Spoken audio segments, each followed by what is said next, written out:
Welcome students to our YouTube channel 10th biology Darshan Shreni. आज की video में आप जानेंगे NCERT class 10th chapter life processes के इन टेक्स्ट के क्वेश्चंस उनके आंसर्स के साथ एनसीईआरटी बुक के। आज हम जानेंगे students. Question first is why is diffusion insufficient to meet the oxygen requirement of multi cellular organism like humans. Students question में आपसे पूछा गया है जो मल्टी सेलुलर ऑर्गेनिज्म होते हैं मीन्स जो ह्यूमन होते हैं जिनके अंदर मल्टी सेल मीन्स एक से ज़्यादा सेल होती हैं, उन ऑर्गेनिज्म में जो ऑक्सीजन रिक्वायरमेंट ज़रूरत होती है ऑक्सीजन की, वो डिफ्यूजन प्रोसेस से क्यों नहीं की जा सकती है। इसका आंसर स्टूडेंट्स आपको दे रखा है। Multi cellular organism such as human possess complex body designs. Means जो मल्टी सेलुलर ऑर्गेनिज्म होते हैं उनके अंदर कॉम्प्लेक्स बॉडी डिजाइंस होती हैं। मीन्स उनके बॉडी के अंदर बहुत सारी कॉम्प्लेक्स बॉडी पार्ट्स बने होते हैं। They have specialized cell and tissue for performing various necessary functions of the body such as intake of food and oxygen. It means human body means multicellular organism के अंदर different cells और tissues होते हैं जो कि food जो हम intake करते हैं, फूड जो खाते हैं और जो ऑक्सीजन हमें रिक्वायरमेंट होती है उसको प्रोसेस आउट करते हैं। Unlike unicellular organism, multicellular cells are not in direct contact with the outside environment। जैसे यूनिसेलुलर ऑर्गेनिज्म होता है जो उनकी सेल्स होती हैं वो डायरेक्ट कांटेक्ट में होती हैं एनवायरनमेंट के, लेकिन मल्टीसेलुलर ऑर्गेनिज्म में जो हमारी बॉडी की सेल्स होती हैं वो डायरेक्ट कांटेक्ट में नहीं होती हैं, आउटर एनवायरनमेंट के बाहरी जो वातावरण होता है उसके डायरेक्ट कांटेक्ट में नहीं होती हैं।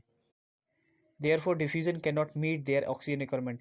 इसलिए आप कह सकते हैं कि जो डिफ्यूजन प्रोसेस है उससे ऑक्सीजन की रिक्वायरमेंट पूरी नहीं की जा सकती है multi cellular organism means humans में।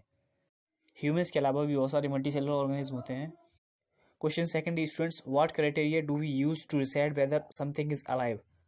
इट मीन्स स्टूडेंट्स क्वेश्चन में आपसे पूछा गया है आप क्या तरीका यूज करेंगे किसी को पता करने के लिए कि कोई जिंदा है या नहीं।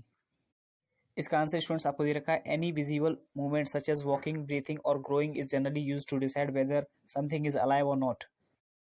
इट मीन्स स्टूडेंट्स जैसे कुछ विजिबल मूवमेंट होते हैं हमारी बॉडी के अंदर, जैसे वॉकिंग, अगर कोई इंसान वॉकिंग कर रहा है, ब्रीथिंग मीन्स अगर कोई इंसान सांस ले रहा है, और ग्रोइंग मीन्स उसकी जो ग्रोइंग हो रही है बॉडी की, मीन्स उसकी ग्रोथ हो रही है, बढ़ रहा है। पहले छोटा बच्चा था अब धीरे धीरे बढ़ता हुआ जा रहा है। तो अब ये 3 कंडीशंस होती हैं जिससे हम डिसाइड कर सकते हैं कि कोई जिंदा है या नहीं। However a living organism can also have movements which are not visible to the naked eye. जबकि स्टूडेंट्स जो लिविंग बॉडी होती है उसके अंदर मूवमेंट होते हैं जो कि हमारी नेक्ड आइज से देखना पॉसिबल नहीं है, जो बॉडी के इनर मूवमेंट्स अंदर होते हैं। Therefore, the presence of life processes is a fundamental criterion that can be used to decide whether something is alive or not। इसलिए स्टूडेंट्स जो लाइफ प्रोसेसेस का फंडामेंटल क्राइटेरिया है मीन्स जो fundamental quantities ऐसी quantities होती हैं जो हर जगह वैलिड होती हैं स्टूडेंट्स, तो हम इससे पता कर सकते हैं कोई इंसान जिंदा है या नहीं। Next question third is students what are outside raw materials used for by an organism. Students आपको बताना है ऐसे कौन से आउटसाइड रॉ मटेरियल होते हैं जो कि एक ऑर्गेनिज्म के द्वारा यूज किए जाते हैं। इसका आंसर है students an organism uses outside raw materials mostly in the form of food and oxygen. Students एक ऑर्गेनिज्म जो होता है वो आउटसाइड रॉ मटेरियल्स को मोस्टली फूड मीन्स खाने के रूप में और ऑक्सीजन मीन्स हवा के रूप में अपने बॉडी के अंदर इनटेक करता है।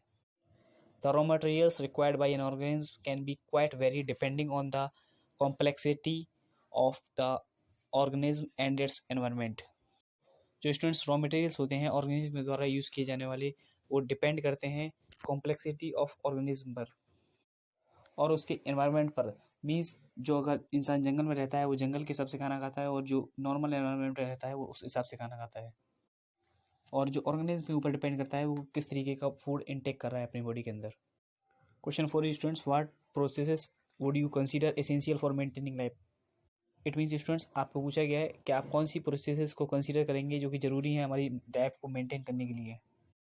इसका आंसर है students life processes such as nutrition, respiration, transportation, excretion etcetera are essential for maintaining life. It means students जैसी लाइफ प्रोसेसेस जैसे रेस्पिरेशन है, ट्रांसपोर्टेशन है और एक्सक्रीशन है, ये ज़रूरी प्रोसेसेस होती हैं हमारी लाइफ को मेंटेन करने के लिए, हमें जिंदा रखने के लिए।